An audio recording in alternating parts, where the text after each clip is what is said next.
बिस्मिल्लाहिर्रहमानिर्रहीम। अस्सलाम वालेकुम। मैं हूँ फैसल अली, मेरे साथ हैं सीनियर जर्नलिस्ट जनाब Adeel Sarfaraz. Supreme court of Pakistan के अंदर हम मौजूद हैं। एक और दरख्वास्त यहाँ पर दायर हुई है, लेकिन गुज़िश्ता 3 रोज़ जो थे वो बड़े इंपॉर्टेंट थे और अदील सरफराज साहब जो हैं इन्होंने एक बड़ी इंपॉर्टेंट कन्वर्सेशन जो है ये उसका हिस्सा थे। सुप्रीम कोर्ट के मअज़्ज़ज़ जस्टिस साहिबान जिनके दरमियान इख्तिलाफ़ात की खबरें उरूज पर हैं, बल्कि क्लियरली विजिबल हैं। कुछ चीज़ों पर हम इनसे बात करेंगे। जस्टिस काज़ी फ़ाइज़ इसा साहब उस दिन पार्लियामेंट थे और वहाँ पर भी उनसे क्वेश्चनिंग हुई। उस सारे मामले के बाद जो यहाँ पर इन्वायरमेंट है वो कैसा, और जो आपकी गुज़श्ता रोज़ की मुलाकात थी उसमें क्या था? देखें, जो उस दिन काज़ी फ़ाइज़ साहब गए थे, मैं तो उनमें से हूँ जो ये समझते हैं कि काज़ी फ़ाइज़ साहब को नहीं जाना चाहिए था। और इसमें कोई कानून के अंदर कोई ममानियत नहीं है। अगर वो गए हैं तो वो उनका हक़ है और आइन के साथ वो इज़हार यकजहती के लिए आइन को सेलिब्रेट करने के लिए गए हैं। इसमें कोई गलत बात भी नहीं है। सिर्फ मेरी पर्सनल ओपिनियन ये थी कि जो मौजूदा सिनेरियो है इसके अंदर, अदरवाइज़ जो वो गए हैं उसके बाद जो कंट्रोवर्सी जिसने जन्म लिया और इसने लेना भी था, क्योंकि वो अकेले जज थे। अगर दीगर जजेस भी उनके साथ कुछ होते तो शायद इतना बड़ा वावेला ना मचता। उसके बाद काजी साहब भी प्रेशर में आए हैं, नज़र आया है। और जिस तरह मीडिया उनको एस्कॉर्ट करके लेके आया है पार्लियामेंट से सुप्रीम कोर्ट तक, तो उनको इस बात का अंदाज़ा वहीं हो गया था। और जब यहाँ पर वो पहुँचे हैं तो उन्होंने अपना एक वजाहती बयान, हमारे जो सोर्स हैं वो ये बताते हैं, लिख लिया, मगर उन्होंने जारी नहीं किया। उससे कबल वो गए चीफ जस्टिस के पास, मुलाकात की और उसमें ये डिस्कस किया गया मामला। और उन्होंने सिर्फ ये मामला नहीं डिस्कस किया, काजी फ़ाइज़ ईसा ने अपनी कोई भड़ास निकाली उस फैसले की भी। आपको याद होगा जो इन्होंने एक नोट, तफसीली नोट 2 रोज़ कबल जारी किया, जिसको सुप्रीम कोर्ट ने वेबसाइट से हटा दिया था। उस पर भी अपने जो तहफ़्फ़ुज़ात थे वो रखे चीफ जस्टिस के सामने, क्योंकि एडमिनिस्ट्रेटिव हेड जो होते हैं वो सुप्रीम कोर्ट के चीफ जस्टिस ही होते हैं।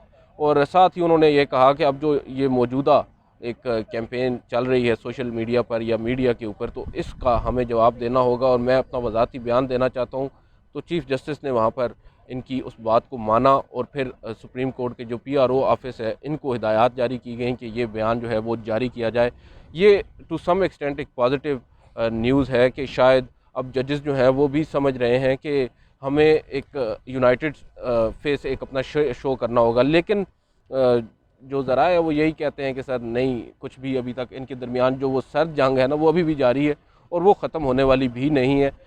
ये मौजूदा जो वक्ती तौर पर आप कह सकते हैं छोटे मोटे पैचअप्स हो रहे हैं और इससे मामलात शायद आगे बढ़ जाएं, मगर इनके दरमियान जो वो एक खलफशार होता है ना, वो पैदा हो चुका है, वो अब ख़त्म नहीं होगा, कम भी नहीं होगा।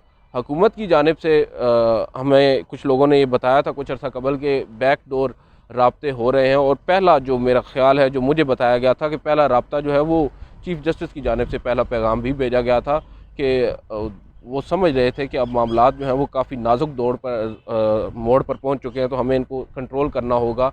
और उस पर फिर कुछ लोगों का ये कहना है कि अटॉर्नी जनरल पैगाम लेकर वापस आए वज़ीर आज़म का चीफ जस्टिस के पास, और कल भी इसी ज़मन में एक मुलाकात उनकी चीफ जस्टिस से हुई है। और कुछ लोग ये भी मान रहे हैं कि उनकी एक मुलाकात कल काजी फ़ाइज़ ईसा साहब से भी हुई है।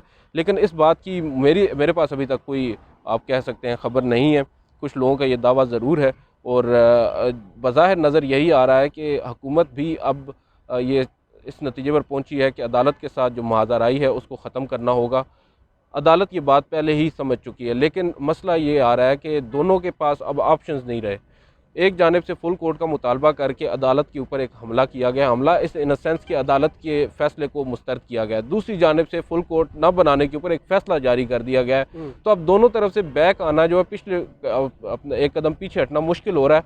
तो अब मिडल ग्राउंड ढूंढा जा रहा है कि किस एक मिडल ग्राउंड के ऊपर जो है वो दोनों मुतफिक हों। इंतखाबात की बात भी हो रही है कि शायद कुछ लोग आए थे चीफ जस्टिस के पास और उन्होंने एक साथ इंतखाबात की बात की और ये कहा कि अभी मुमकिन नहीं है इंतखाबात का, लेकिन शायद चीफ जस्टिस की जानिब से उनको पॉजिटिव रिस्पॉन्ड नहीं दिया गया। लेकिन दूसरी जानिब ये जो अब देखें आप, कल इलेक्शन कमीशन ने अपनी जी रिपोर्ट जमा करवाई है, उसके बाद कल तवक्को की जा रही थी कुछ हलकों की जानिब से कि कल ही अदालत मामले को 3 रुकनी बेंच के सामने मुकर्रर करेगी, कल नहीं तो आज करेगी। और अब देखें अदालती वक्त ख़त्म होने को है, लेकिन अभी तक उसको मुकर्रर नहीं किया गया। लिहाजा इस बात से आप अंदाज़ा लगा सकते हैं कि अदलिया अब काफ़ी सोच विचार के साथ इस मामले को लेकर चल रही है और कोई दरमियानी रास्ता जो है वो निकल सकता है। और अगर वो निकलेगा तो फिर शायद ये जो मौजूदा एक बहरान है ये हल हो जाएगा। मगर ये नहीं कह सकते कि जो सर्द मोरी है या जो एक जजेस के दरमियान इख्तिलाफात हैं वो ख़त्म वो हो। ख़त्म होने का, लेकिन इस बीच में हमने देखा कि ज़ाहिर है कानून साजी होगी पार्लियामेंट से, और अब जो लोग आइन और कानून और उस तमाम टेक्निकल चीज़ों पर ग्रिप रखते हैं वो कहते हैं कि जब ये बात गज़ट की जानिब जाएगी तो सुप्रीम कोर्ट इसको उड़ा देगी। कोई ऐसे ऑप्शंस भी मौजूद हैं, वो माजी की एग्जांपल्स देते हैं लोग। आपको क्या नज़र आ रहा है, ओवरऑल एनवायरनमेंट कैसा है अब उस कानून साजी के बाद, या उसको कितना सीरियस लिया गया है यहाँ सुप्रीम कोर्ट में? सर सीरियस अब हम उस वक्त ही कह सकेंगे कि दिया गया है जब अदालत उस मामले के ऊपर चर्चा करेगी, अपनी कोई राय देगी। अभी तक राय नहीं दी गई और ना ही उस हवाले से ये जो दरख्वास्तें हैं, मुझे तो ये लग रहा है कि ये अभी प्री मैच्योर हैं। आज भी एक दरख्वास्त ये समी इब्राहिम वगैरह ने दायर की है, कल भी एक दरख्वास्त दायर हुई थी, मगर अभी तक जब गज़ट नोटिफिकेशन ही नहीं हुआ, वो एक मुसवदा जो है वो कानून अभी तक नहीं बना, उसको कैसे चैलेंज किया जा सकता है। और क्यों कर अदालत जो है एक ऐसी दरख्वास्त को टेकअप करेगी, बज़ाहिर तो आज उसको नंबर लग गया है मगर अभी भी एतराज़ लगने की गुंजाइश बाकी है, और बताया ये जा रहा है कि एतराज़ लगने के इम्कानात भी हैं।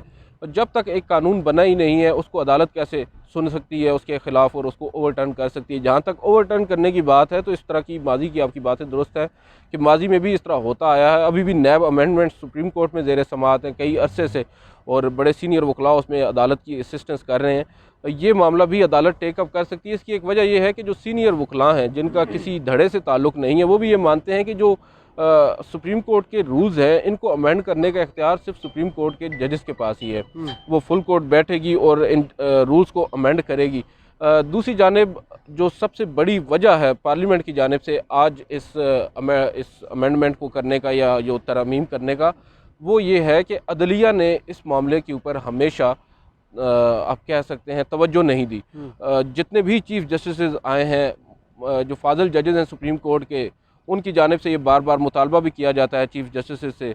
जब वो चीफ़ जस्टिस नहीं होते वो भी उन मुतालबा करने वालों में होते हैं, मगर जब वो चीफ़ जस्टिस बनते हैं तो उसके बाद ख़ुद भी वो रूल्स को अमेंड नहीं करते। ये पार्स है ना, ये चीफ़ जस्टिस के पास पार्स हैं, और चीफ़ जस्टिस अगर चाहे तो किसी भी बात पर आज खुद नोटिस ले सकता है, अपनी मर्ज़ी से बेंच तश्कील कर सकता है।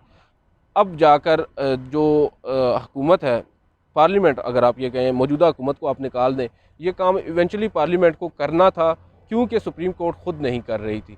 अगर supreme court in the first place ये काम खुद कर लेती तो पार्लियामेंट को करने की क्या ज़रूरत थी।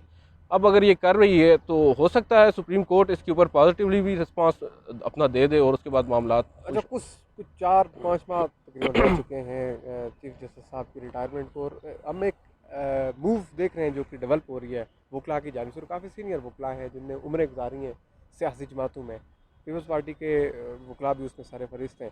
इससे कुछ प्रेशर बिल्ड होगा, कुछ रिफॉर्म्स होंगी, कुछ बेहतरी होगी, क्या माहौल बनेगा? तो मुझे तो नहीं नज़र आ रहा कुछ। मुझे तो ये वकला तहरीक, पहले वाली वकला तहरीक में कम से कम कुछ लोग ज़रूर थे और कुछ और थे, लेकिन उसके पीछे भी बहुत से लोग थे जो उसको कामयाब बनाने वाले थे। अभी तक तो मुझे इस तरह की कोई कामयाब बनाने वाले लोग नहीं है। नहीं सर, वो जमहूरियत आपको पता ही है हमारे मुल्क में कहाँ से शुरू होती है, कहाँ पे ख़त्म होती है। आदिल सरफराज, सीनियर जर्नलिस्ट, बहुत शुक्रिया आपके कीमती वक्त का।